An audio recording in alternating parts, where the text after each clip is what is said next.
ആ ഇപ്പൊ ഹലോ നമ്മളും കൂടെ കളിച്ചണ്. സുഹൃത്തുക്കളെ, വെറുതെ ഒന്ന് പുറത്തിറങ്ങിയതാണ്. ആ സുഹൃത്തുക്കളുമൊത്തൊരു ടൈം പാസ്. ഒരു ഗ്രാമീണ ഭംഗി ഇങ്ങനെ ആസ്വദിച്ചിരിക്കുകയാണ് ഞങ്ങളുടെ നാട്ടിലെ ഒരു തോടിൻ്റെ വക്കത്ത് ഇങ്ങനെ ഇരുന്ന് സൊറ പറയണം. ഓക്കെ.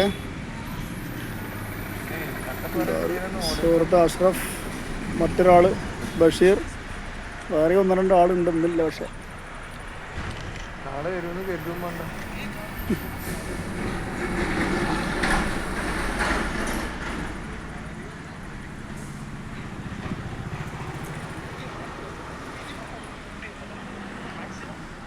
അടിപൊളിയാണ് കേട്ടോ ഈ ഒരു സമയത്ത് പുറത്തിറങ്ങിയാലേ.